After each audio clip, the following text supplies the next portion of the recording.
Hello and welcome to this new edition of Mind Explorations after the summer break. So we're here with a very special guest who has attracted a lot of live audience from our Mind Explorations Facebook group. And by the way, if you would like to join us live on these sessions, you can join Mind Explorations Hypnotherapy and NLP on Facebook. And that is for you if you're a hypnotherapist, an NLP practitioner, a similar practitioner, or a student of one of these. You're very welcome to join us. And the person we are talking about and with today is Christophe Courtin. Très He's a bien. Frenchman living incognito, more or less in England, in Folkestone. And he's a JHA, Jacqueline Hypnosis Academy trainer. That's one of his things that he does and is. He's a hypnotherapist, of course, as well. And he is a specialist in ADHD. So I've already introduced you now, so I don't need to ask you. Introduce yourself, please. So my second question immediately, Christoph, is why did you get into ADHD and have I forgotten anything? No, I think that's quite clear. So yeah, I'm in Folkestone in Kent in the UK, which is on the coast. So I can see France when I walk my dog in the morning, which is great. So yes, I've been a hypnotherapist for about 8 years now ish. And so I've lately, over the last couple of years, become more involved with ADHD simply because I've been late diagnosed with ADHD myself. Hmm. So I knew something wasn't quite right in a way. When some relative in my family, of course, got diagnosed with autism and ADHD and ODHD. And when I started to look at all the questionnaires, I was like, hold on a second. That's something that applies to me. So Hmm. I looked into it, realized that a lot of it applied to me and made so much sense looking back. And I then decided, okay, let's go ahead, get a diagnosis. And I got that 2 years ago. So I've been interested in it for the last 5 years. So I was already with my hypnotherapy practice specializing in anxiety, like many of us do. And the more I looked into ADHD, the more I realized that a lot of my clients were also neurodivergent. So not just ADHD, autism as well. And there's a lot of other different things. It's not just ADHD. But there's been a lot of things going on there. So I started to look at how can I help them better and why I've decided to be more vocal about ADHD, because I'm not the only one with it, far from Hmm. it, especially in the therapy population. There's quite a high percentage of us who are ADHD. We might go through that later on. But I've heard a lot of people talking bullshit, basically, Uh-huh. about ADHD. So many cliche misinformation and getting it completely wrong when they were not simply just dismissing it out of hand. Hmm. And some people were making money as well, trying to sell cure ADHD courses. And when I've bought one of them, and it was recorded and not live, because I would have punched the screen and screamed at the guy because it was rubbish. Which Okay. is a shame, because I'm not going to name the person, because it's someone otherwise I respect and is very good in many, many, many, many things. Hmm. He just went through that with his own assumption about ADHD, which were wrong, and it just went downhill. So, but I've let him know since, so hopefully he's changed it. But Hmm. anyway, so So, and also people doing courses saying like, "Oh, ADHD is a disorder, therefore it's a contraindication for hypnosis."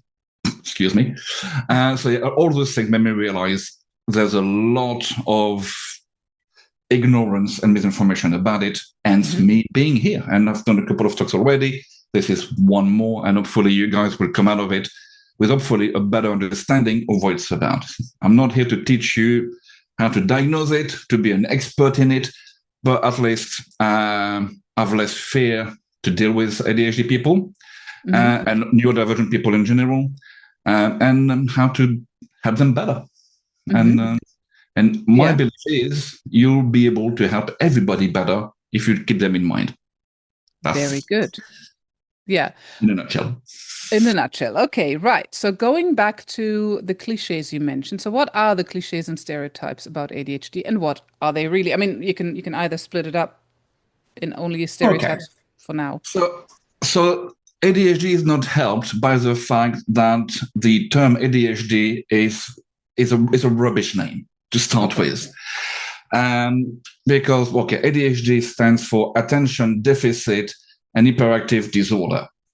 And every word is wrong, in my opinion, in many different ways. And the first part, attention deficit, no, it's not an attention deficit. Mm-hmm. It's an attention regulation problem. We Mm-hmm. don't lack attention. Actually, we can hyperfocus, we can pay attention to many things at once, and that could become a problem. It's not a deficit at all. It's quite different from that.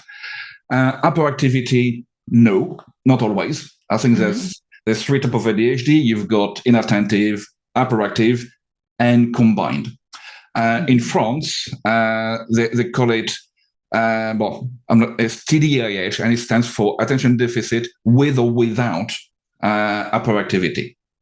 Yeah. And I like the French version because TDAH sounds like ta-da! So it's a way better kind of way of saying I've got ADHD. I love it. So hyperactivity not always, and disorder, I don't quite agree with that. My opinion, just like with autism, now people are starting to call it an autism spectrum condition instead of disorder. And there's something, ADHD is a neurotype, it's a different type of brain. And yes, there are challenges, and some people are struggling because they're working in everyday life with that kind of brain. I'm not going to say it doesn't exist because I have had those issues myself, how to go through it, but I don't believe it's in itself a disorder. It's a different type of brain. Just like you've got electric cars, you've got sports cars, you've got 4x4s, all different type of cars.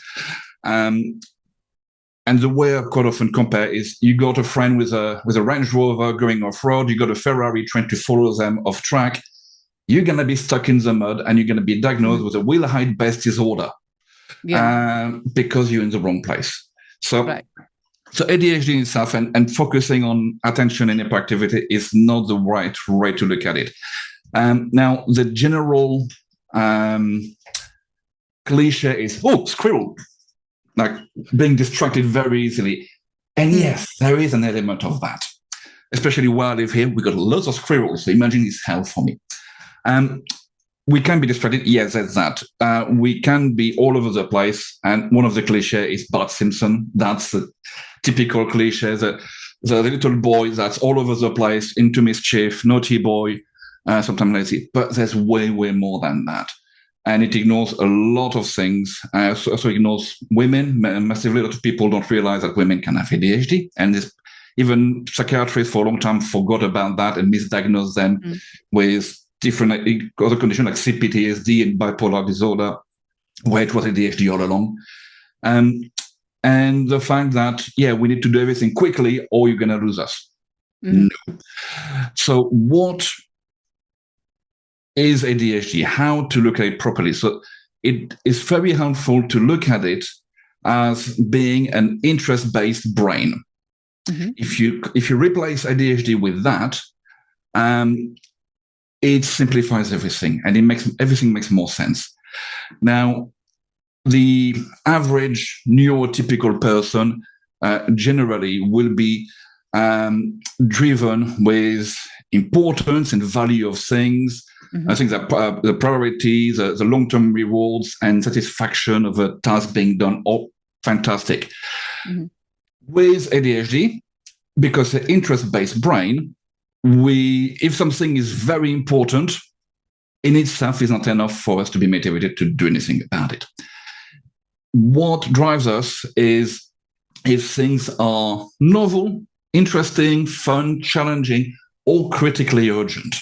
That's what gets the brain going. And I might talk later on about the role of dopamine and adrenaline in the brain for frontal cortex, if we got time. But that's what gets us going. And if it's just important, the brain won't engage. We want to have the fuel going to the frontal cortex to let us do the thing, which then leads to a lot of problems, basically. What you tend to have with ADHD,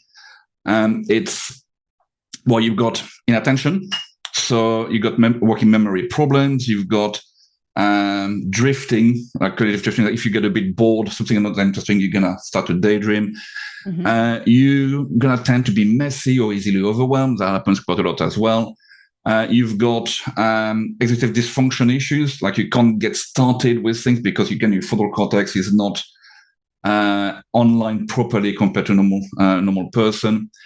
And because we're looking to get dopamine or adrenaline to get our brain going properly anyway, we tend to seek things that stimulate the brain. So we're gonna do stupid stuff, for example, or fun stuff. So people say, "Oh, you can't do your homework, but you can spend 6 hours on a video game." Well, yeah, because that's fun. That's not, and it's not because I'm lazy. It's because really my brain will just engage. That's why we're going to engage in high-risk behaviors if it's not managed properly. That's why as well, but that's why medication, for example, are stimulants. In some places, they're literally amphetamines because stimulants have a different effect on the ADHD brain than the average person. An average person, but a neurotypical person on amphetamine will be bouncing off the wall. If you give me amphetamine, I'm going to sit down and think, I must start to do my taxes now. And it's going to calm me down. Voluntarily, oh God. So it's a paradoxical thing. Actually, coffee, if I drink too much coffee, I fall asleep. Because it stimulates the brain, more dopamine goes to the brain says, "Oh, I'm focusing properly now, I can work properly now. Oh, that's nice." There's a... So people who say ADHD is not real, they are physical differences, which are easily proven. And you got a lot of different other issues, for example, with time blindness. What did I focus? There's so many different things that we struggle with. And because psychiatrists and people and schools are looking at where we're having issues, they took all the issues and say it's a disorder. But they didn't look at all the good things we can do as well. And that's what's infuriating, because in the right place, we can be really creative. We think outside of the box because we just don't see the flipping box to start with. And we can really achieve a lot of things if we got hyper-focus, for example. Now, I'm not going to say, like some people say, it's a superpower, because no, it's not. Or if it's a superpower, it's a rubbish one. It's like, yes, I can fly, but I cannot choose where or when. That's a bit of a rubbish one. Okay. But put in the right places, we can do very well. And you know a lot of famous people with ADHD. I don't know, Richard Branson, Bill Gates, the founder of IKEA, Dave Grohl, Ryan Gosling, is quite nice, Tom Holland, Simone Biles, she's doing pretty well for herself, and so many others. Even historically as well, if you look at all the big figures. Now, we can't diagnose ADHD retrospectively, but there's some people we know enough to say, hold on, that it really looks very much like it. And if you look at it like that, you'll see people like Da Vinci. He's a poster boy of ADHD, basically all over the place. But his patrons were enraged. They never finished anything. Thomas Edison, Churchill, Einstein, who else? Agatha Christie, Mozart. Definitely ADHD if you look at his life and how he behaved all over the place, and so many others. Anyway, I'm not going to run through the whole list. So we can work pretty well, and we can do good for ourselves. It's just that we're not always fitting in the nice little box. Now, the thing as well, I want to mention as well, some people claim that, if you're ADHD, you're also brighter, more intelligent. I wish it were true, but it's not. I was just going to ask, because the names you named, they're also called polymaths or multipotentialites. Would that kind of converge, or are they different things? I think it's those people, they have the combination of being highly intelligent and having ADHD, so they could exploit the ADHD traits to their advantage. Just because you ADHD doesn't mean you're super intelligent. Some people still claim that nowadays, but all the studies point out that it's the same, like the same distribution. The difference is we will get an answer faster. than the average person, doesn't mean it's going to be the right answer. So Right. we can still fuck up and make mistakes. We're just going to do it faster. Yeah. Which in itself can be useful. I also work in IT. And yes, do something, break it, doesn't work. Okay, do it again. I'll do it 3 or 4 times once someone else will do it once. So there's maybe there's that part which can be an advantage, I suppose. But yes, if someone tells you, location, if someone tells you that ADHD means you're super intelligent and you're superpower, they need to turn it down a bit. But it's simply because they're compensating for us being told all of our lives, you're shit, you're rubbish, you're stupid, you're disorganized. If only you tried harder, if only you pay more attention. So they're kind of counteracting that and going a bit too far the other way, which I understand. But yeah, so it's just a different brain, and that's okay like that. Don't look at it as a disorder. Oh my god, it's like they got schizophrenia or anything like that. It's not. Okay, so that leads me to the next question. You just said they're being told you're not good enough, you have to try harder, blah blah. Just focus. It's a good one. I know. So what? Okay, first of all, we are talking about clients who have ADHD who come to you with usually different problems, but do they tend to have a specific set of problems that they come to you with, such as negative beliefs about themselves because they were told that they're different and not good enough? Oh, yes. Okay. Right. We cannot treat ADHD, correct? Nope. Or help ADHD with hypnotherapy because it's just a different You can't rewire the brain. I know the brain is plastic, but it's just, if you consider the brain like a computer, you can rewrite the software. You can maybe adapt some parts to some extent. But the way the ADHD brain is, just like the autistic brain as well, it's wired differently. It's different networks in the brain. There's different communication. Yes, you can help the brain, and by installing new behaviors, and you can reinforce some traits. To some extent, you can make your life easier. That's what I've been doing for myself for the last couple of years as well. But you don't cure ADHD, just like you don't cure a Tesla from being electric. Yeah. You can put as much fuel as you want in it. It's not going to change it to a petrol car. But just knowing that you have ADHD or have traits will help you. And knowing you have ADHD, you work with what you've got. Again, another analogy I often use is, if you're a gardener, you don't care for a fern the same way you care for an orchid. Different plants, different needs. Right. And if you put both of them in the same place, one of them is going to struggle. So problem is, over the last 150 years, everybody has to fit in. Everybody has to go to school from 9 to 5 and sit down and shut up and do things and pay attention and all those kind of things. And that doesn't work for all the new, not just for ADHD, for all the neurodivergent kids, ADHD, autistic, same fight. So it's the same thing. So now we're starting to realize that. Now there are starting to be some changes, but it's need to be more need to be done. Okay, so we're not going to turn the orchid into a fern, so we're not treating ADHD as some kind of condition we need to get rid of. But which problems do people come with to you as a hypnotherapist? So the main issues I tend to see ADHD people for, a high level of anxiety. So that is very, very common. So basically, if any of you is specializing in anxiety and have people with anxiety, I can guarantee you've already had people with ADHD, even without you knowing it, maybe even them knowing they have ADHD.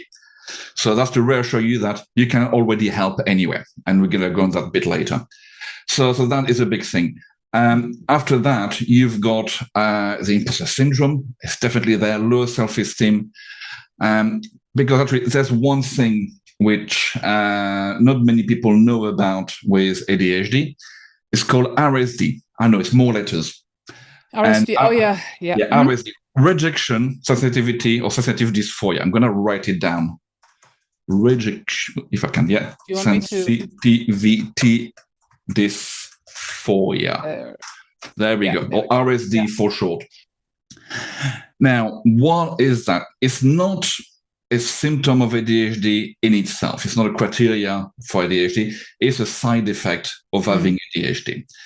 Now, RSD, what it is, it's when you are if you're rejected or criticized whether it's real or imagined, it physically hurts. Like it's like being punched in the stomach, and you massively overreact to it. You take it super personal, no matter what. Mm-hmm. Now, nobody likes being told off. Nobody likes being rejected, of course, but it's the intensity of it is much, much, much higher. It's painful, borderline painful. For me, it's like a feeling coming up right here. I'm like, and my reaction is like, how dare you? I'll go on fight mode quite often, which is not a good thing to do.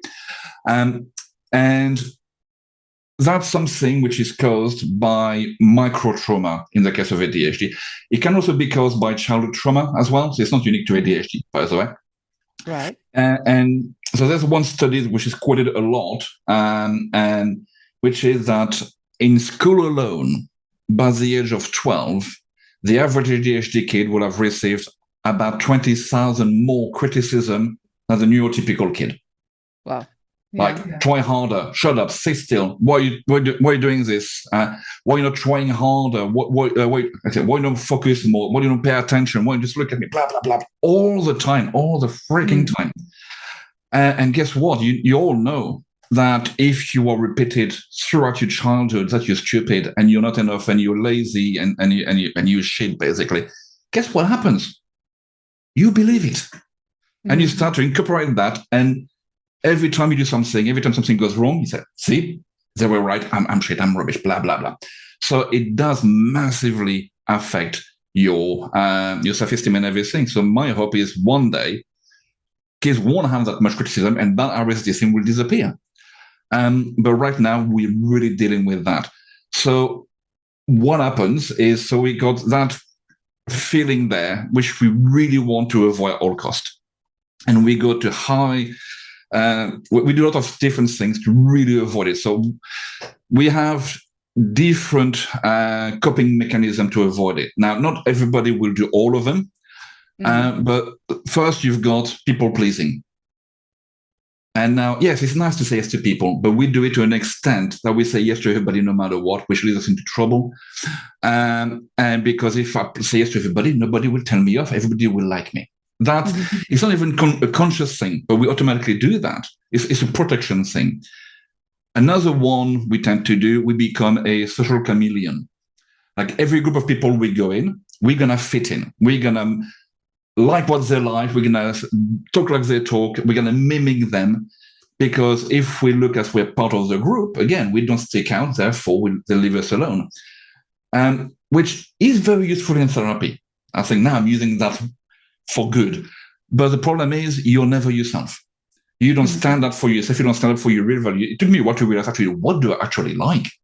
That is me, and not because of my brothers or my school friends or whatever. Is who am I? Basically, so you get an identity crisis because of that sometimes. The other thing as well is we may become perfectionists.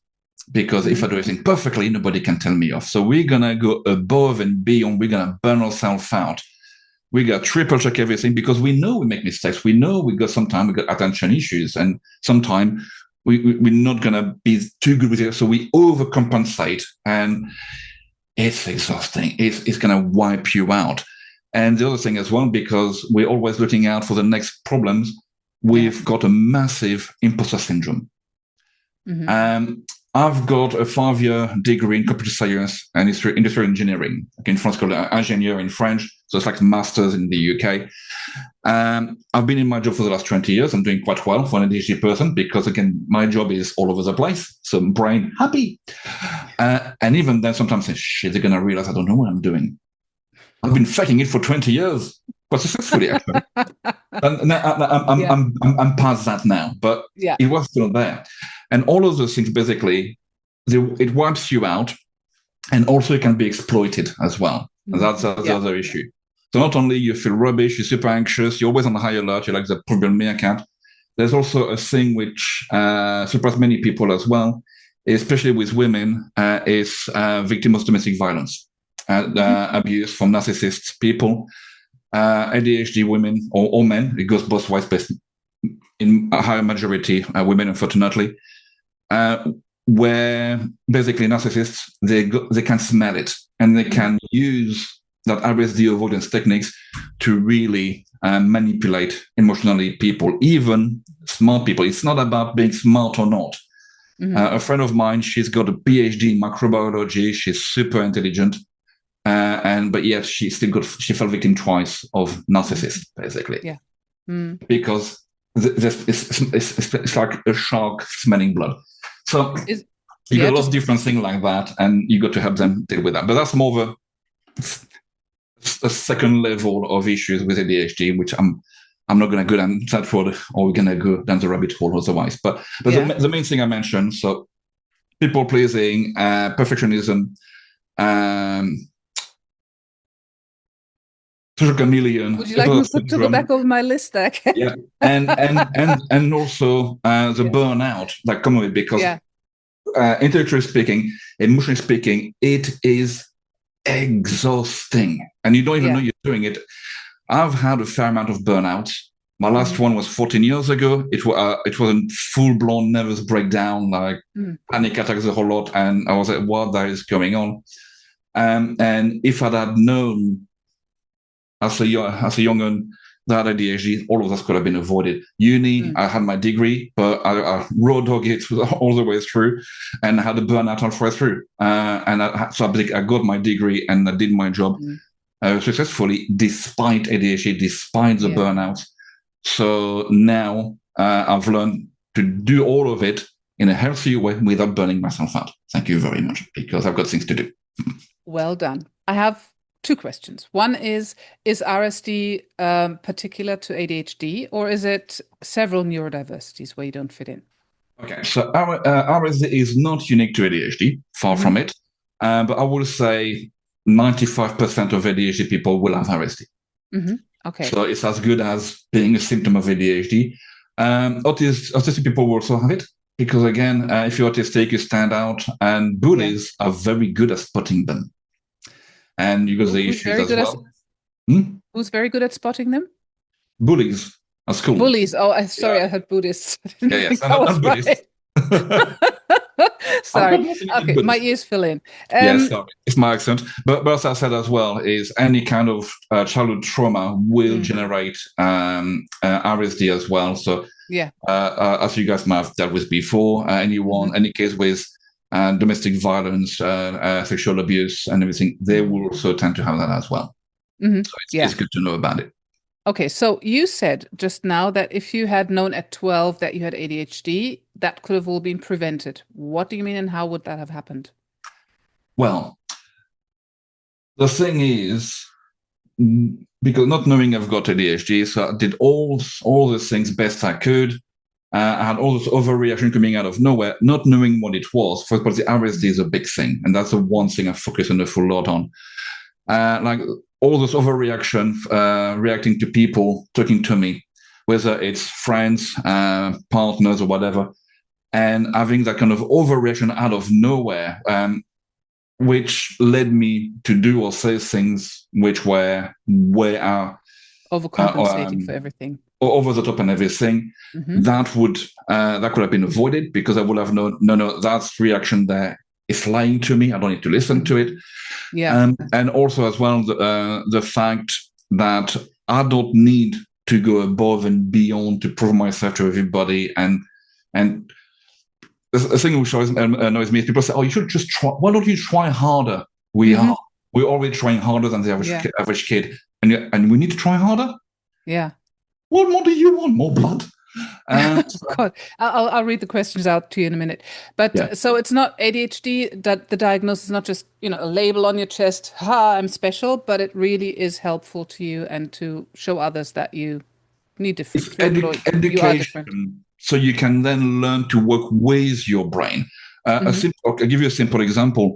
So I still work part-time in IT, and some days nothing will get done.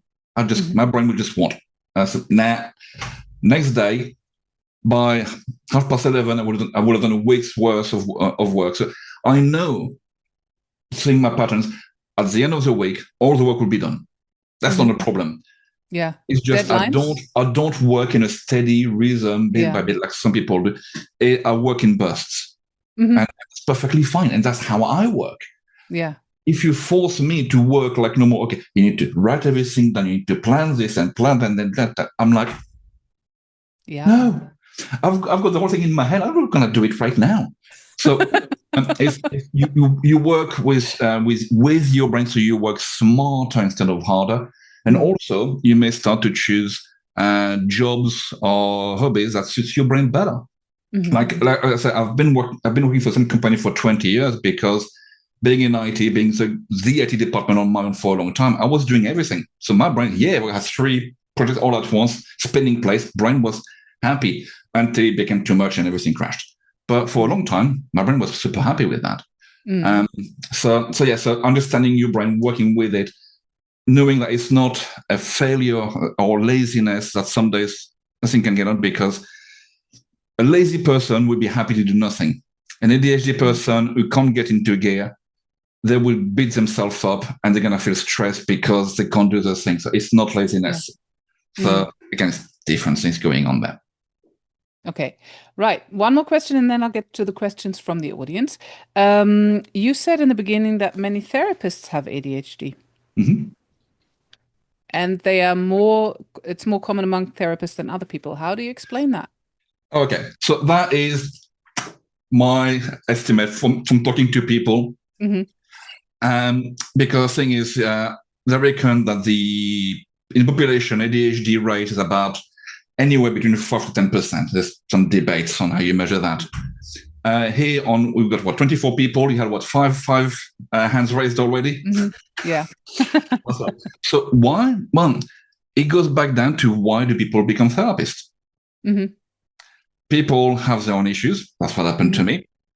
I got some help to solve them, and then I thought to myself, how hard can it be? I'm going to become a therapist too. Hey, it's a new hobby. Wait. Yeah. and actually, when I started hypnotherapy, at the time I trained with someone local, and I blagged a website against the whole course, which was a good deal. And my approach was, well, if it's rubbish, I'll have a laugh. If it's good, then happy days. And hey, it was good. So it was just a new hobby that happens to get my head interested for longer. Yeah. So a lot of other people with ADHD will do that. Also because of the RSD, we're very good, or we tend to be good at reading people. Just something with women who survive domestic violence. For survival, they learn to read people. They can read footsteps or a door slamming. They know what's going on. So we tend to have that pattern recognition. We can relate to people more easily. Yeah. And we find that quite easy to do that. So I'm not saying that ADHD therapists are better, but it's something that attracts us quite a lot because we got that empathy, which is not unique to us, again. Neurotypical people, you're fine too. Okay. I don't want to sound like we're the best. We're not. We just work differently. But therapy and dealing with people all the time, and everybody's different. It's always new. Even if you deal with 5 people who stop smoking or 5 people with anxiety, they're all different. And I find that fascinating and I love it. So I think that's partially for us. So one, trauma. And quick aside, ADHD can lead to trauma. Trauma does not cause ADHD. And I know some people have been told that. And I know some people even claim if you find the root cause of trauma, you will cure the ADHD. All the research points otherwise. So the day you manage to do that, let me know, because you deserve a Nobel Prize. And quite often, I help people remove that trauma so they can deal with things better. Yes. So they don't have to mask as much. Yes. You don't get rid of the ADHD. So I mean, before I get to the questions, and I will in a moment. So there's lots of overlap, and there's this Venn diagram of ADHD, autism, and trauma, and maybe high giftedness. I don't know, but those 3 anyway. So would you say that trauma can cause the same symptoms as ADHD, or would everybody who has okay? So so trauma does not cause ADHD in itself, but I've got it in my notes actually here because I wanted to make sure I say the right thing for that. So basically, chronic trauma and PTSD can create a near identical symptom profile to ADHD. Is that So reversible? it will look like it. It will same behaviors, and you will treat them as if they had ADHD. Absolutely. In the therapy room when we hypnotize them. But okay, so but would that kind of ADHD itself is 80% genetic, and there are some non-genetic factors, about 10 to 20%, which can be due to exposure in birth, in utero and everything. But in terms of inheritability, it's on par with your height, basically. So what causes ADHD is someone with ADHD got lucky. That's why it is. And then they got a kid 9 months later, and hey, ADHD. That's the main cause of it. So obsessing about curing ADHD, please don't. And obsessing about the trauma, no. Yes, if they got trauma, help them. Yes, do that. Please do. But do not claim you're going to cure ADHD, autism, or any other stuff like that. But if those, you can back it up. If those symptoms or those things that somebody does are from trauma but not ADHD, but they're in the overlap section, would you be able to reverse those by removing whatever the trauma, or working on the trauma? Yeah, so basically, if someone with untreated ADHD or unmanaged ADHD, their nervous system will be on high alert, way more than the average person. It's exhausting, there's stress all the time, and it makes it harder to cope with things, basically, because you got all the masking behavior. Now, everybody knows what masking is.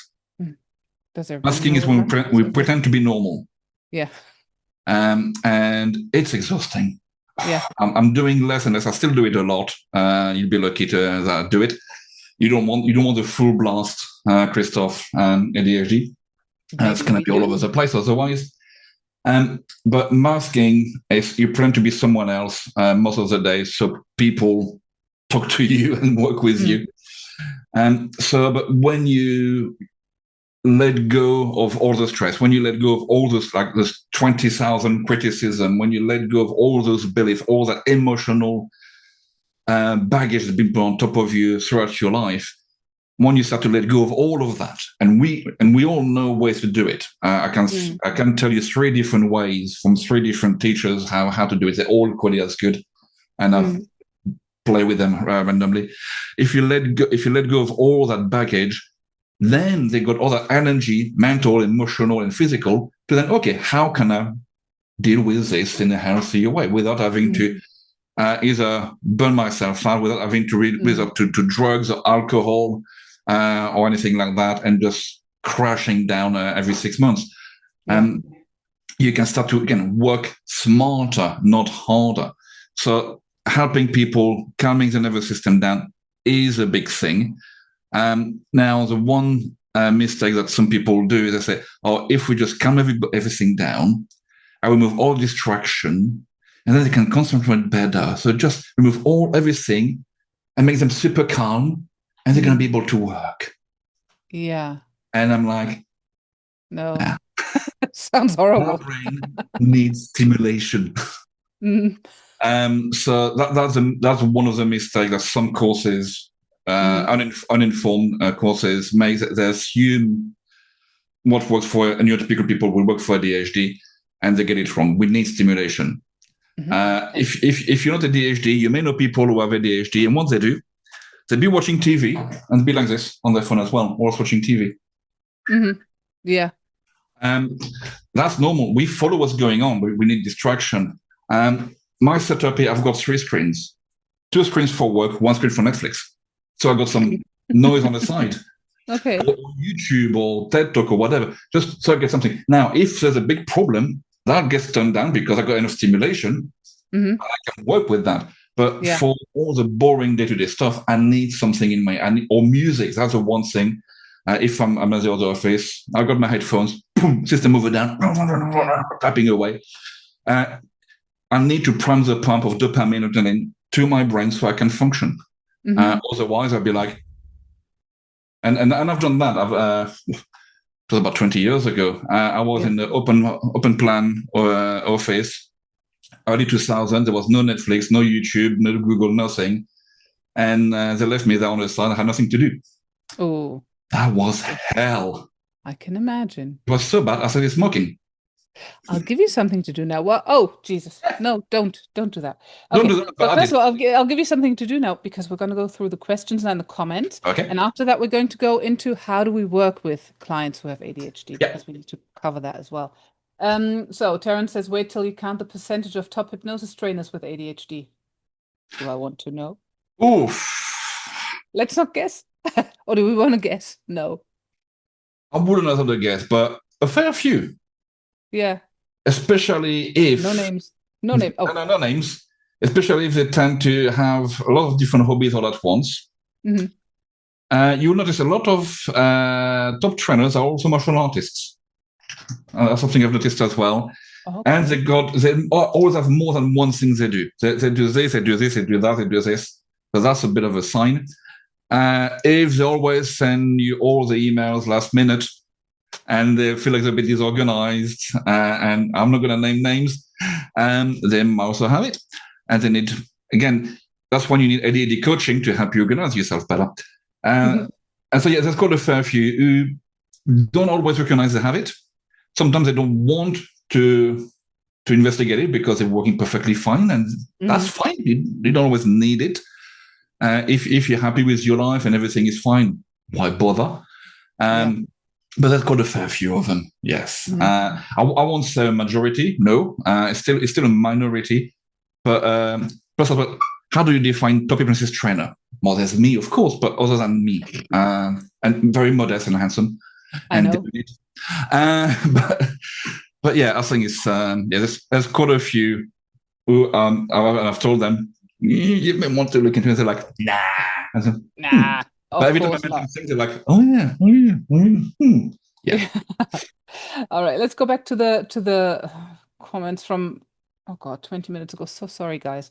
So smell it, that's an interesting phrase to use. Oh yeah, that's narcissists and exploiters exploiting people with ADHD and RSD. Um, then I once heard the explanation that ADHD is not really attention deficit disorder, but rather the person is paying attention to everything at once, which seems more accurate. Yeah, That's more accurate. right. That's definitely more accurate. Not only I'm listening to you, I'm also looking at you. I'm looking at the thing there. I've got my notes over there. Hmm. If I'm outside, I will hear people behind me having a chat. Not necessarily listening to a conversation, but I will notice things a bit more. Hmm. So yeah, it's more diffuse. Again, as I said, it's not an attention deficit; it's attention regulation. Yeah, So some people they can focus on yeah. you and zoom on you and exclude everything else. I can if you are interesting, basically. So I know If we've you're had. paying attention to other things right now, I'm not interesting. I know, but Yeah. I think I've met you last year at the convention, and yeah, you managed to capture my attention. Fantastic. Uh, Yay. so Lots of that works. Dianas here. But even then, it's like, yeah, I'm talking to you, a bit talking to you, someone else, and also scanning around. It's a bit like a spy scanning for danger and noticing everything all at once. Mm, Again, it's quite tiring after a while, and that's why yeah. our social battery can go flat quite quickly in crowded area.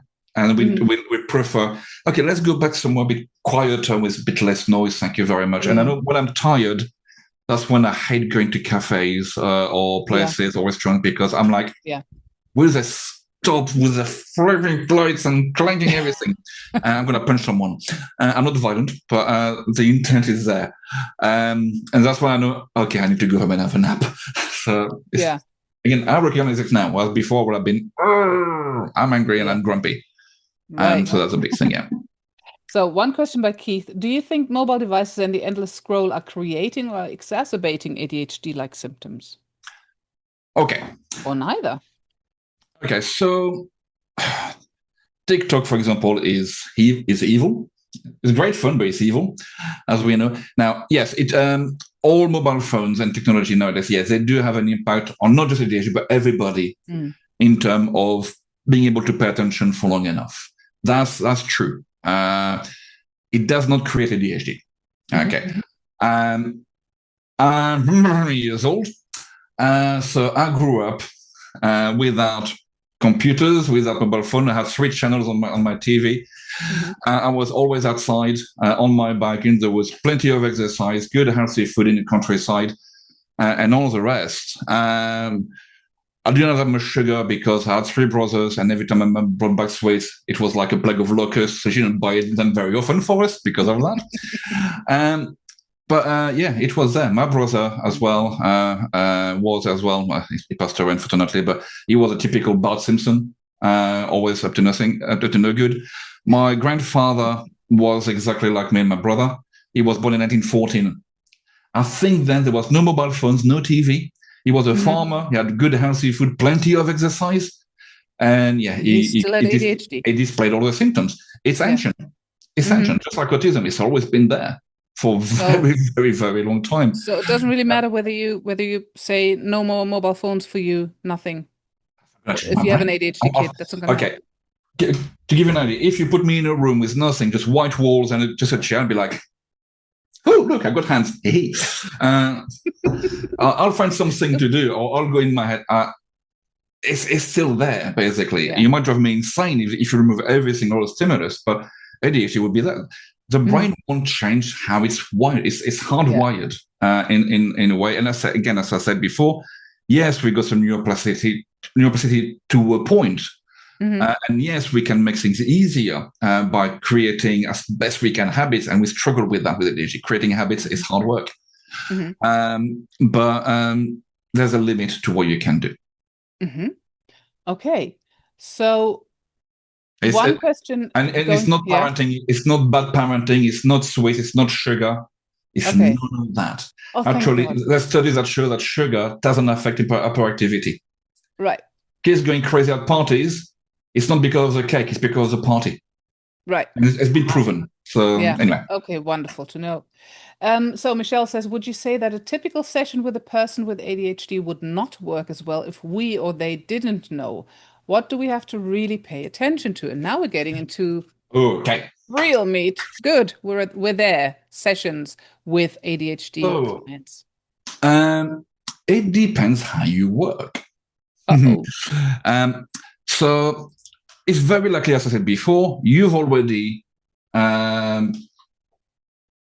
worked with someone with ADHD, whether they knew it or not. Maybe they didn't tell you, or they're not aware of it themselves.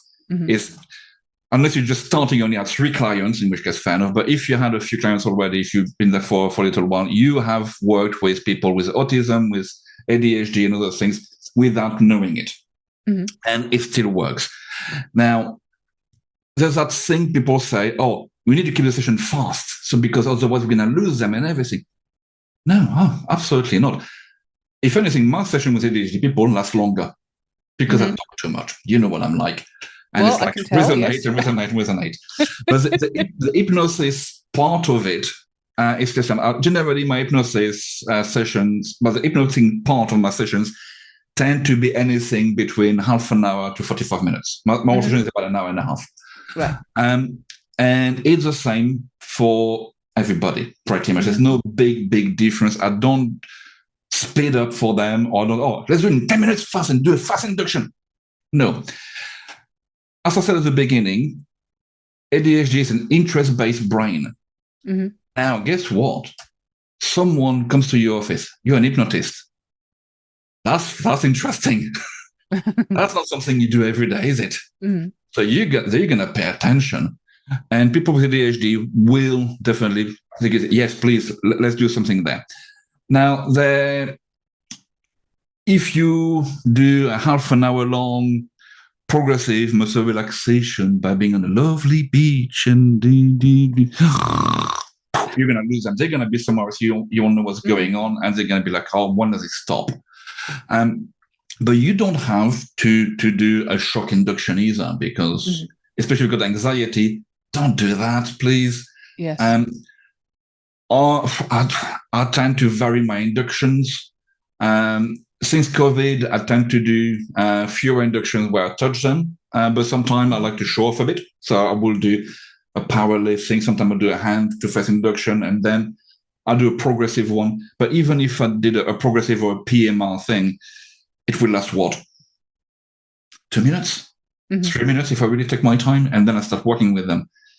You don't need to waste time inducting.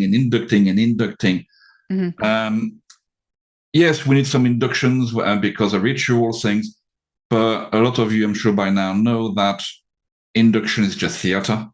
It's just you're selling a belief, you're setting them up.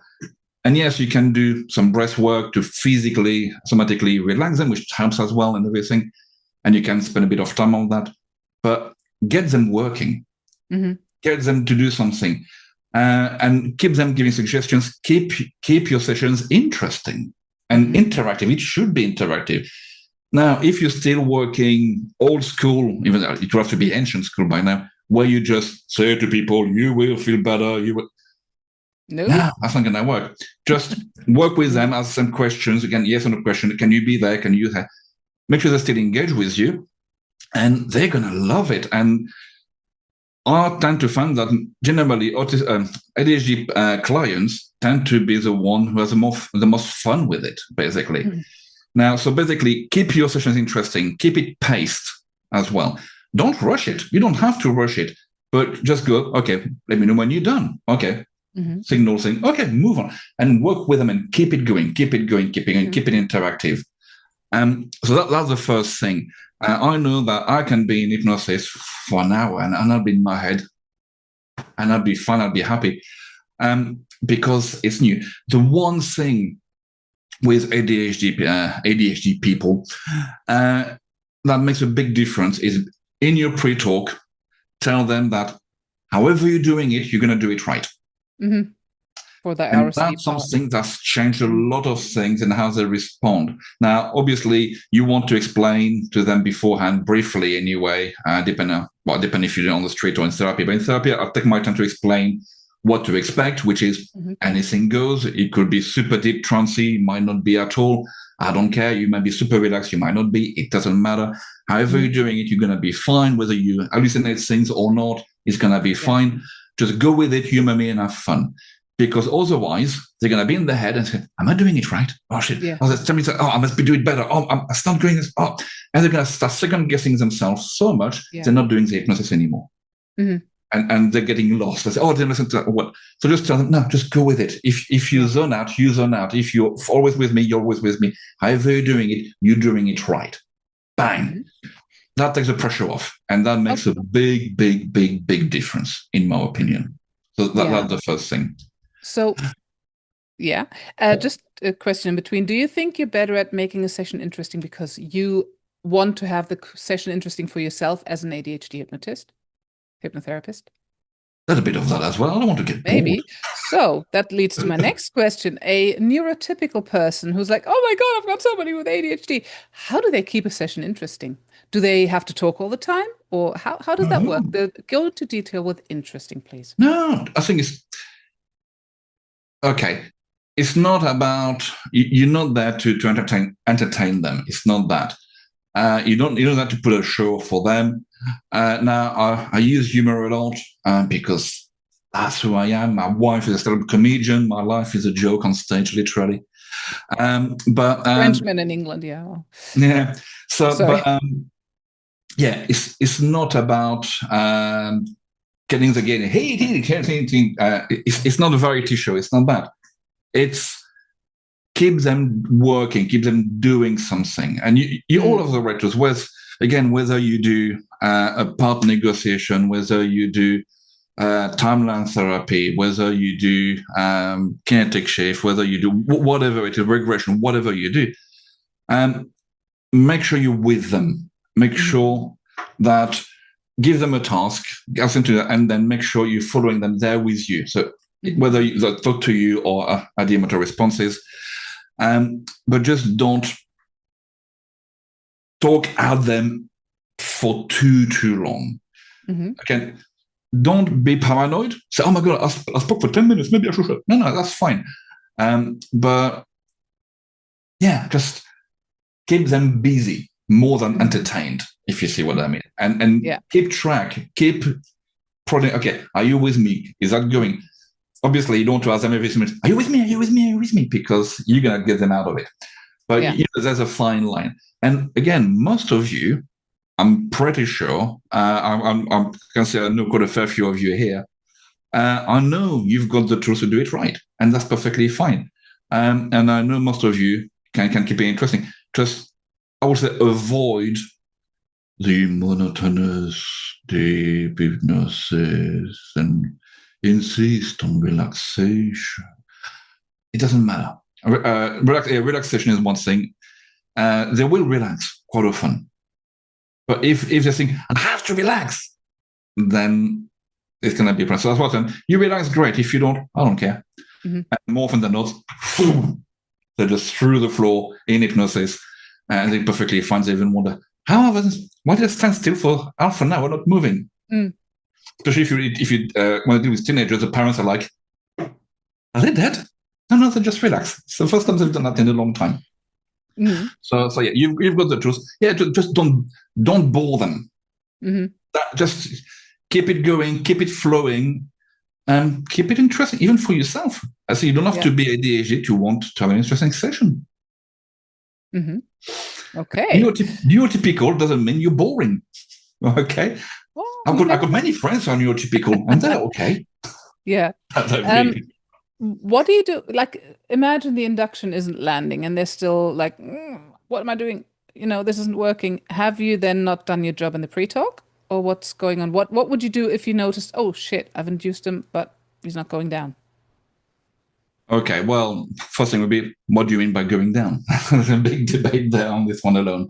Going, what I mean. If you're like resisting, well, there's something going on. Again, if there's some resistance, just ask him what's going on. He's struggling with something. Oh, I can't visualize things. That's cool. Again, I don't know if you ever talk with polymath now about FMTs. So that's something I've also incorporated in my sessions. All my sessions, I assume they might be fantastic, and I don't know it. So, so if you go with that mindset, it's going to work for everybody. So, because if they are fantastic, it's gonna work. If they can visualize, well, hey, bonus. So, something with ADHD, I assume there might be ADHD, because it doesn't make much difference. On that, as long as you keep it interesting and don't focus and obsess about relaxation, because it's going to have a paradoxical effect. You will get relaxation. But I once had a young girl, 12-year-old girl, who was sitting down upside down on the chair, just fidgeting, but she was in her head imagining things. Yeah, cool. Yeah. That's all I care. That's hypnosis. And the parents said, stand up. No, let her do her thing. She was very happy. Her phobia was gone, and she had great fun. So I don't obsess about that. Just like, again, on the side with autism, it's more common with autistic people. They don't want to close their eyes, for example. They don't find that comfortable. They don't find it safe. That's fine. Keep your eyes open. Sometimes they won't go deep into hypnosis. Sometimes I say, okay, fine, ignore the induction. Just do the work straight away as if I'm talking to you. And quite often, it works just as well, basically. Right. Because, hypnosis is not a state of valid, and as soon as they start to imaging things, they're in it. So I've simplified a lot, again, because of a few trainers I've trained with. I've removed the complexity massively. Yes. Well, there's different, different views on the state theory and non-state theory, etc., etc. But okay, so would you use sensory acuity? Like, would you look at specific tells to see whether a client is actually in hypnosis, like focusing on the inside this time? Well, paying attention to the inside. Again, it's all down to calibration, isn't it? If they've changed, as the breathing is changing, they go from being fidgety to it's all the small signs. So that's why look at your client, keep an eye on them. Yeah. And when you start to do changing, shifting, you will spot a difference. You will get the sense of it. And sometimes, honestly, I don't know. They're just there, they got their eyes closed, and they got a poker face. I was like, oh, you're feeling smiley? And they're like, and when they open it, I say, oh, that was great. I feel fantastic. I said, maybe you should tell your face sometime. But everybody reacts differently. So in doubt, I assume they're under. And if I ask a question and they say yes, as they respond, are they doing consciously, subconsciously? At the end of the day, they're doing what I tell them to. And they're responding to my suggestions. They're responding to my instructions. You can't go in their head and guess for them. You can't read their minds. I wish we could. So unless proven otherwise, I would assume they're going under. And of course, yes, there are some people you can tell. They just go, vroom. Their breathing is changing, their eyes are flickering, sometimes you've got the red neck going on. Or sometimes you can see they're like, it's really the micro movement which you really can't fake. But again, you all know it's very varied. It's not unique to ADHD or neurotypical. Everybody reacts differently. So again, asking from somebody who's scared about working with people with ADHD, would they react in any way differently than neurotypical people? No. No. I think it's the only thing they might do a bit more is to go on a parallel on a side quest in their head. It can happen. Yeah. Other than that, no. Again, that's why you need to keep them busy, keep them engaged, keep talking to them, but not always. So sometimes you got to shut up as well, of course. But give them a task and wait for them to respond to you.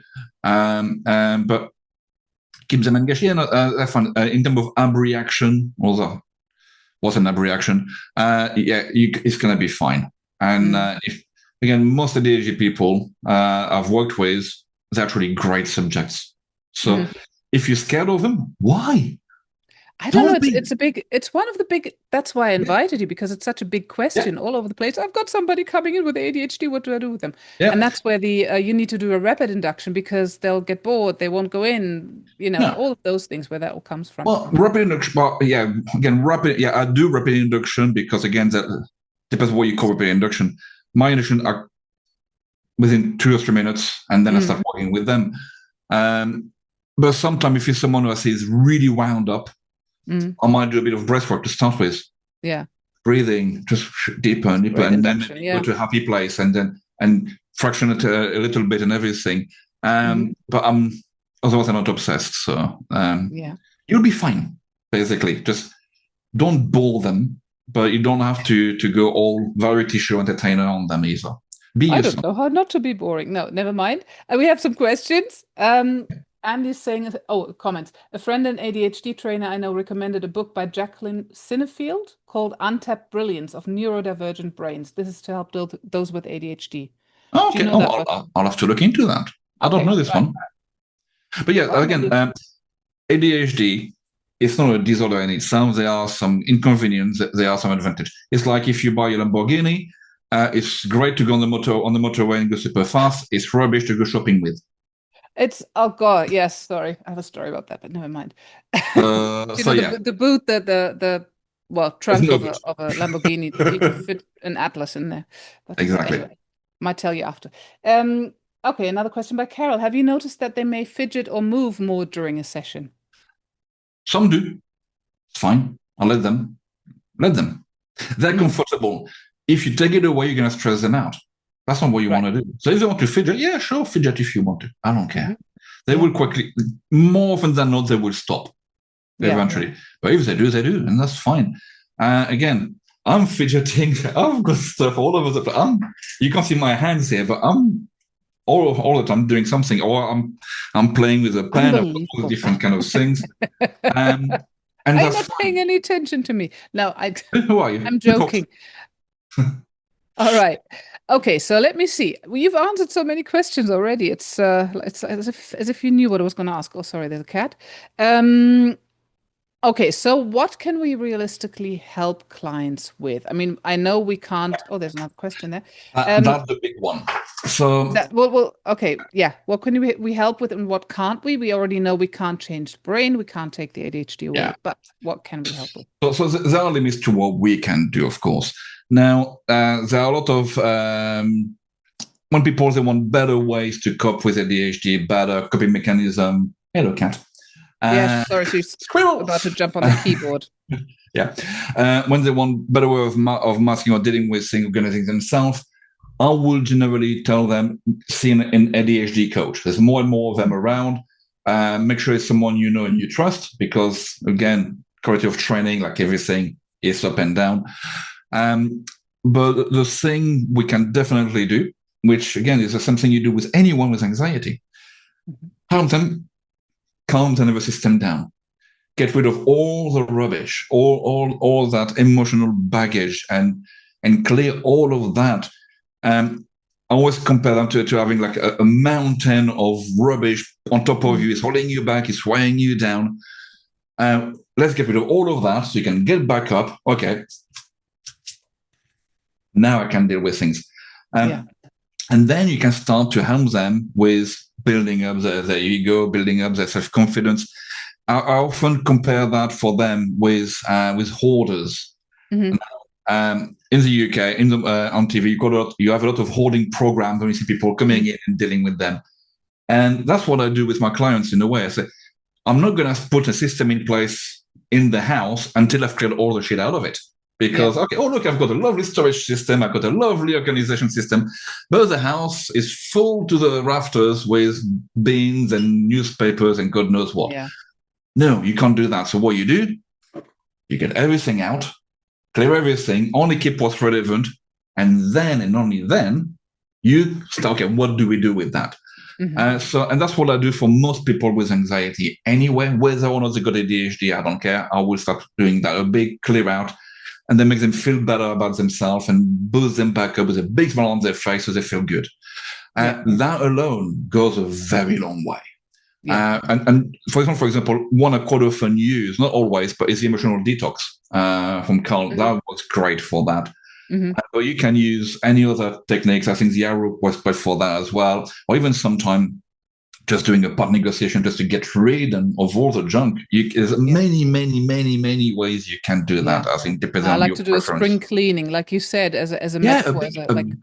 Because those people have been they're carrying with themselves that baggage, and they want to work on a run with people because you're carrying all of that shit basically behind you. So you need to get rid of that first, and we've got the tools to do that. Okay, and different schools, different techniques, and I like to vary, mix and match from different trainers. I think I've trained with quite a fair few, and they all have their specificity and are customized depending on the person in front of me. Mm-hmm. So do that, so they feel better about themselves, they feel lighter, and then they can start to put in place. And that as well allows people again to lessen the RSD I mentioned at the beginning, because that's the big one. Because that's the one that's underneath, again, as we said, the low self-esteem, the imposter syndrome, the perfectionism, all of that. You can fight the symptoms and you might be successful. But if you spot that, hold on, they've got all of the different things going on, how about we do that underneath? Yeah. And now what I do it anyway, because it will work for everybody anyway. Yeah. So do a big clear out, and quite often when you finish, when you look back at all the problems, where's the problem gone? Oh, it's gone now. Thank you very much. And then you move on and say, okay, what's left? And then you deal with that. So big clear out, a big de-hoarding, a big sprint, however you want to look at it, but clearing out all that negativity, just like you would work with people with PTSD, trauma, and all those kind of things.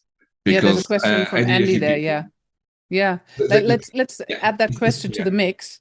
Not sure if this has been asked, as I had to pop out. Have you found some of the ADHD symptoms have lessened if you have worked with trauma, as some of the symptoms are very similar, some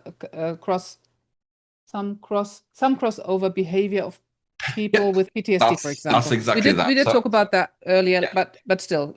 So basically, so RSD is not PTSD, but it's now some psychiatrists might scream if I say that.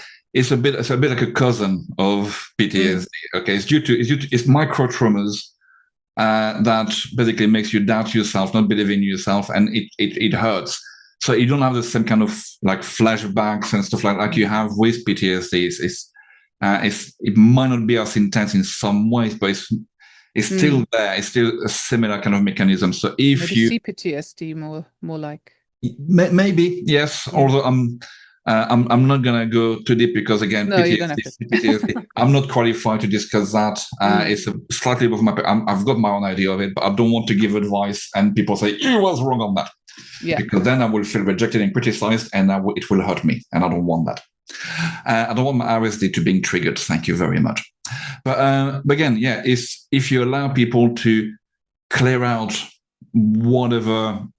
You're not clearing the trauma, you're clearing out the leftover, because what happened is in the past, you can't change it. But if you can soothe and help them heal in a way and get rid of all that negativity and those beliefs, that helps a lot. That helps with confidence. That helps with standing up for yourself. That helps with setting up boundaries. Because even for myself, for a long time, I was like, I don't want to say no, because what if they say no? And I was like, no, sorry, that's what it's going to be like. And you don't like it, tough. And it's given me confidence to do things where 15 years ago, I wouldn't have dared, because, people will talk about me, they talk behind my back. And that was RSD, and that was that fear of being criticized, which was really intense. And I felt like it would have been the end of the world, basically. Whereas now I'm like, don't like it? Tough. Someone will. Or maybe not. And that's fine. I'm happy. I'm going to get on with it. I still feel it every now and then coming up a bit. But I'm like, nope, I know you. And that's another thing as well you can do with stuff like that, with the fact you got ADHD, the fact you got RSD, is acceptance. That's a big, big thing. Realizing acceptance, because basically, the first thing that my psychiatrist said when I had my assessment is, okay, so I can confirm you got ADHD. Now remember, it's not a disease. You're not broken. You work differently, and that's fine, and you can make the most of it. And accept that, yes, sometimes you're going to fall short on some bits, and sometimes you're going to be better on some other bits. Accept that. If you try to fight your nature, if you try to fight who you are, you're going to lose. So again, it's back to work smarter, work with what you've got, maximize your strengths, minimize and try to find workarounds for your weaknesses. It's not an excuse to not do anything. It's not an excuse to say, oh, I'm just lazy. Oh, I've got time blindness. I'm never on time. No. I've got 3 alarms on my phone for every appointment. And in the morning, I've got one to wake up, one to really wake up, and one that tells me, if you're not out by now, you're in trouble. Because I know otherwise it's not going to work. I know that I drink a lot of coffee and energy drinks because that's how I stimulate myself, because medications don't work for me for many reasons, mainly blood pressure.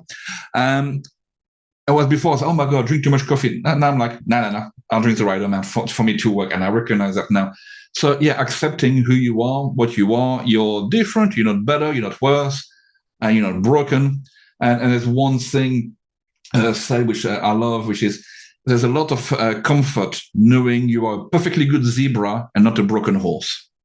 And that makes a big difference. That's a good one. If you try to be like everybody else when actually you're not, well, of course it's not going to work. Be yourself. Be awesome. Again, everybody has heard about Dolly Parton passing away, unfortunately. But she was saying, I said, be yourself. Be you. And if people criticize you, then tough. Why do you want to be anyone else? Use what you've got, exploit it, and be magnificent or boring. It's up to you. Do what you want. At the end of the day, you're a free spirit. Do what you want. Wonderful. That's actually a good end word. However, I had one more question. ADHD and the nervous system. So all of those issues, do they give you more stress, or are people with ADHD more wired from the start of it? Yeah. So basically, ADHDers, and a bit like autistic people as well, tend to struggle with emotional regulation. So that's the thing, we struggle more. It's even worse if you are ADHD. So you got both autism and ADHD. There's a big overlap on that. I think the reckon is about, on top, I might be wrong, but on top of my, it's about 60% of autistic people will have ADHD, and about 40% of ADHD will have autism. My wife is ADHD. It's brilliant. It's like having a ferret and a sloth fighting in her head. And the difference on people is at any moment which side of your brain comes up more. Is it the ADHD, the autism, or does it balance each other out? Whereas I've done the test, and I'm not autistic. I'm pure ADHD chaos monkey, and that's enough. And also ADHD people and autistic tends to mesh and work together very nicely, despite being quite different. It's like the power couples. That's something else. But so because we've been bombarded with criticism, of course, we're going to take things at heart. So our nervous system is always slightly more on high alert to start with, unless you've worked on yourself. And also because we've got patient to everything all at once, we take in a lot, not to the extent of autistic people, because with autism, it's a flood of information all at the same level, and you have to filter out. But ADHD, we tend to have a bit of that as well. Not to the same extent, but we tend to have a bit of that. And it's hard work. And again, because we're working harder to fit in a place which is not yet fully, it's going to change, but it's not made for us. Yeah, it's what I call societal frictions. So we're like a square peg trying to fit in a round hole. It's going to hurt. So what would you like for the world to become, or what's your hope for the future? Make the world square for your peg to fit? No, have different holes. Sounds have wrong. Different holes. Okay. But it's accepting neurodiversity, just like we accept biodiversity. We need different things. If everybody wears the same, whether it's neurotypical, autistic, or ADHD, the place would be boring. But ADHD would be chaos. Autistics would be very likely, very organized. Again, it's a massive stereotype as well. I know I'm guilty of doing that. But yeah, you want different things, and everybody gets their place. So we need neurotypical people to keep the place running. We need ADHD people to break things and be creative or do whatever. We need autistic people to be experts in things and also, again, allowing people to work with what they've got instead of trying to make everybody fit the same way. Ever since I've got my diagnosis, I've worked differently. I've worked more for myself as well. I've changed how I work in my IT job as well, because I told them I can't do that anymore. I work more for all this reasonable accommodation.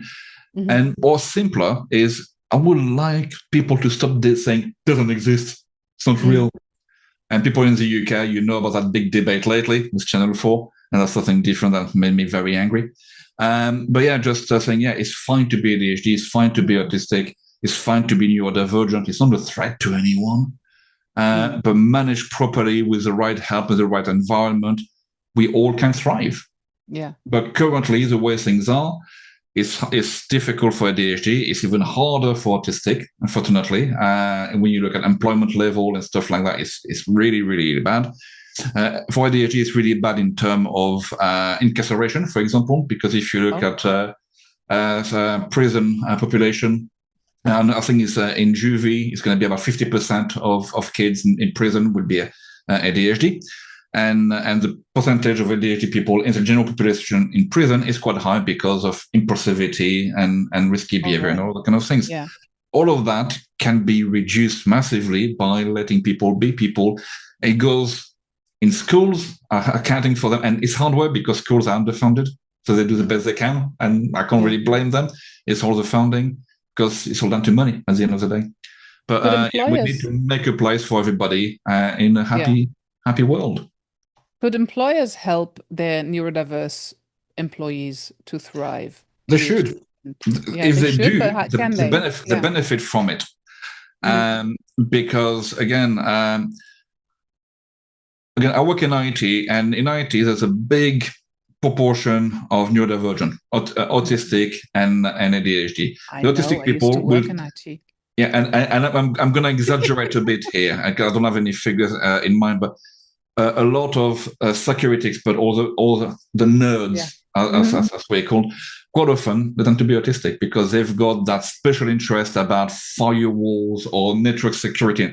And a friend of mine does is my technical support, and the knowledge he's got about everything, network and security, is mind-blowing. Yeah. But put him in a party and he can't talk to anyone. Because again, it's different things. Without autism, there would be no Silicon Valley, there would be no Facebook, there would be no Zoom. The internet will be much different. And ADHD people, I think we tend to, again, the one who break things, and we change things. And so, yeah, we are the chaos and we're the one with the ideas. Again, big oversimplification here. And when you combine the two, you got a good combination. So you need a bit of both, basically. A bit of chaos, a bit of steadiness going on, and some neurotypical people in between to keep things working, so we don't go to extremes. Right. So companies will benefit from neurodivergence big time. And it's not much.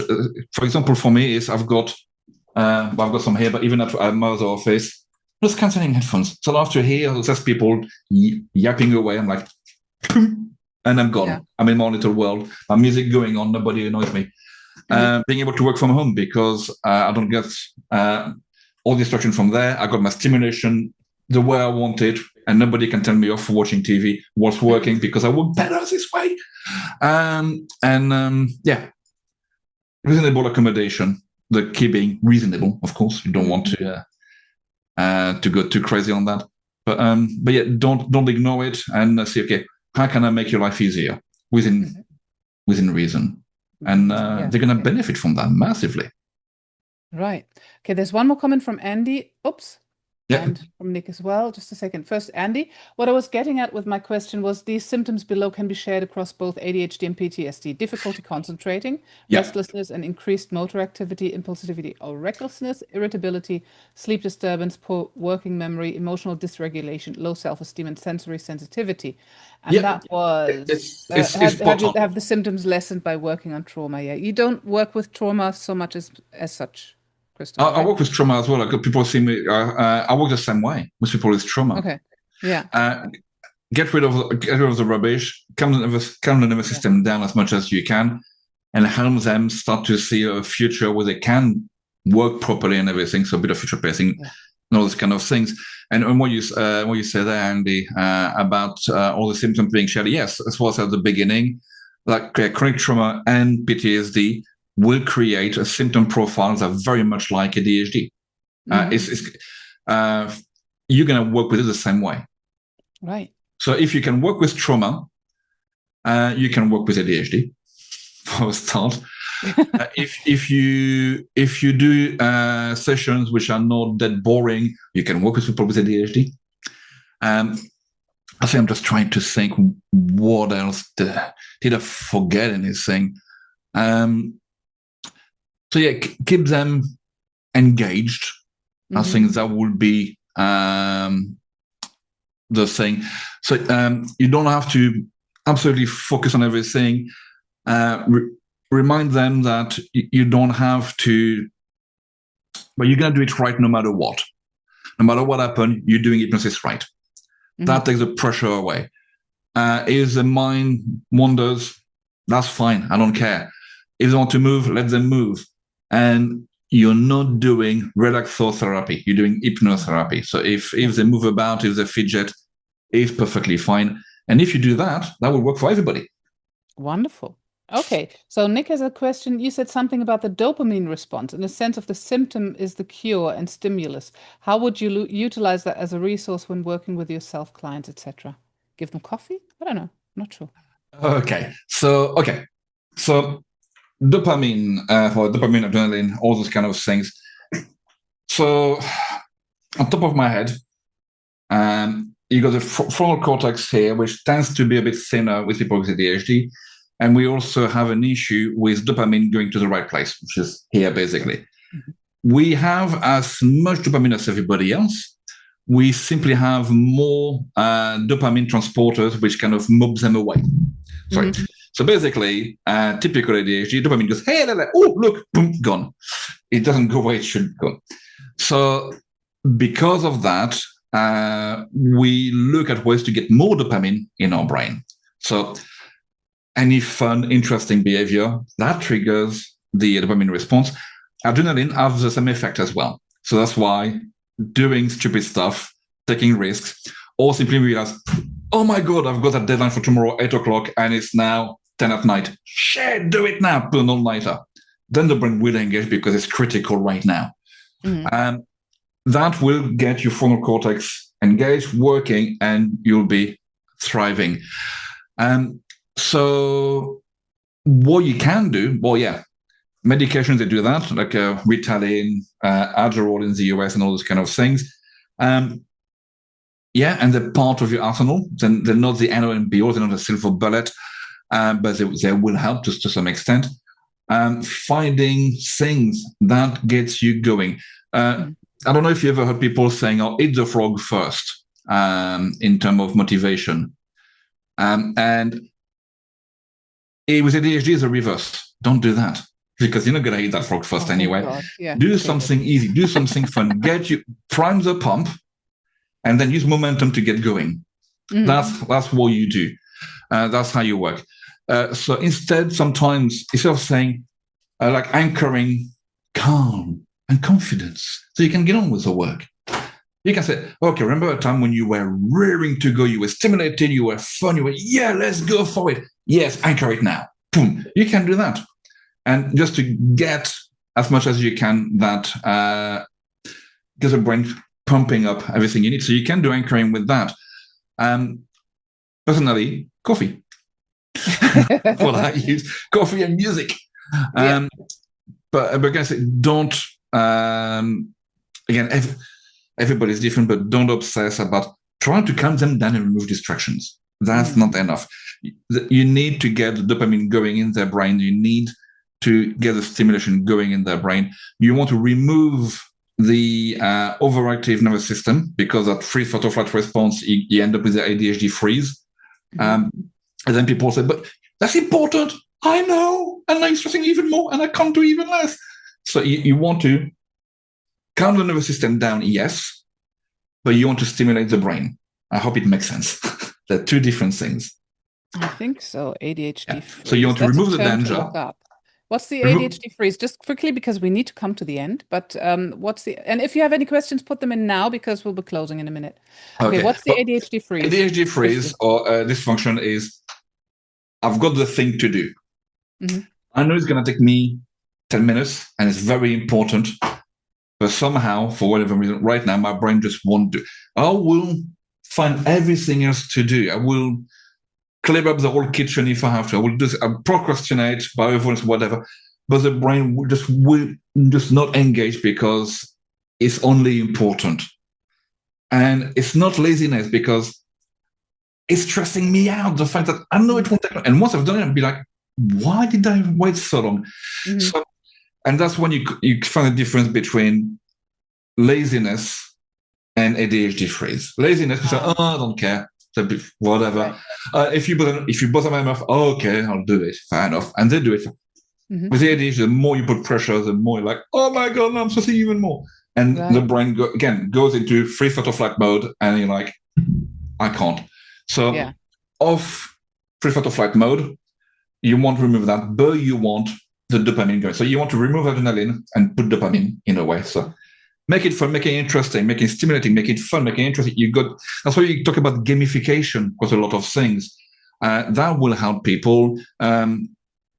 After that, a lot of things will be down to techniques you will learn in ADHD coaching, like body doubling or accountability and all those kind of things. And I'm not going to go into that. We could be there for a few more hours. But yeah. Yeah, so Keith said something that fits to that. So ADHD brains often hyper-focus on the wrong thing, avoiding priorities until there's enough stress. Well, yes. Any thoughts about switching that hyper-focus onto the priority topic, like I guess in hypnotherapy terms, in anchoring, etc.?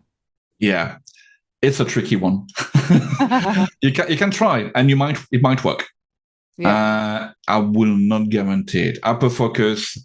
The problem with it is a superpower which you can't really control very well. So you can gaslight yourself to make you believe that doing your taxes is great fun. Oh God. Maybe you can try to find a way to turn it into a game somehow. And that's fun. You can do that. For me, for example, doing a dishwasher is when I put the kettle on, can I do it before the kettle is finished boiling? Oh, yeah. Those little things. And yes, I can do it. It's tricky stuff like that, but it works. But that's more down to ADHD coaching, giving you tools and techniques more than using hypnosis for that. Yeah. First of all, I'll read this out in a moment. But where can people find you, Christophe? Because we need to come to the end. Where can people find you? And is there anything you do on ADHD, any kind of workshop course or whatever that people can learn more from? Okay, so currently, no. So I'm not going to sell you anything. You'd be glad to know. Oh, that's a shame. Yeah. Because you do get to offer something if you're on here. So basically, I am Foxton Hypnotherapy. So if you look that up, you will find it. Many of you know me on various hypnotherapy groups. So you can always find me there, lurking and talking and commenting anyway. Um, Now I'll be at the UKHC, the UK Hypnosis Convention In in London, November. yeah. November, yep. So where I will not talk about ADHD, I will be talking about Aikido and how to use it for anxiety. So it's half an hour talk, so not very Oh, sweet, nice and short. Yeah, but I think it's anyone wants to contact me to discuss specific stuff about the ADHD, anything you want to know or whatever. I'm more than happy to answer questions. As you realize, I like to talk, oh maybe yeah. too much sometimes. And if required, I might even, if there's a need, just do another event where we could discuss specific subjects. I can always do something like that. So we'll Wonderful. see how it goes. Again, ADHD style. Let's improvise. Let's see what happens. Let's All not right. plan anything. Come All on. right. Let's have some Wonderful. fun. So the UK Hypnosis Convention is from the 13th to the 15th of November in the Renaissance London Heathrow Hotel. I'll be speaking Yeah. as well. So if you would like to take part, I'll put the link to that in the description or in the comments, and I'll put a code in there as well where you can save 10% if you want to join us. And you should have one as well, Christoph, actually. But Yeah. yeah. And Fine. right. So thank you so much for coming, Christoph. And now I'd like to Thank read you for what listening. Andy wrote. Pen Holderness, oops, can relate so much. Just would like to thank you both for such an interesting talk. Can relate so much. Thank you, Laverne, for the compliment. And Michelle You're says, welcome. must leave, loved it. Thank you so much. All right.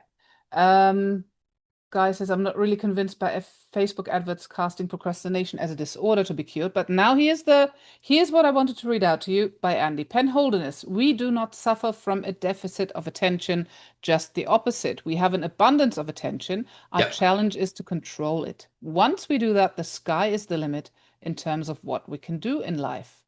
From the book ADHD is Awesome, a guide to mostly thriving with ADHD. Mhm. And that is a good last word because that's kind of what we started with. And yeah, thank Working you all with for it, not joining. So there's against it. lots of thanks to you and to me too. But thank you so much for joining us, Christoph. And Thank I'm you for looking having forward to me. see you in November. And yeah, again, if you guys have any questions, I'll be tagging Christoph as well in the comments. And if you are watching the replay on YouTube, join us on Mind Explorations, the Facebook group. And yeah, see what we're up to next because we also have lots of other fun stuff coming up. I need to create the events for that, but you'll see. Once you're in the group, you'll be notified, I hope. So anyway, thank you so much for being here, everybody, for joining us and for sticking around for so long and keeping your attention focused on us, probably. All right, have a We good do my time. have a good evening. Good night, and thank you, Christoph. Bye bye, Thank everyone. you. Bye bye.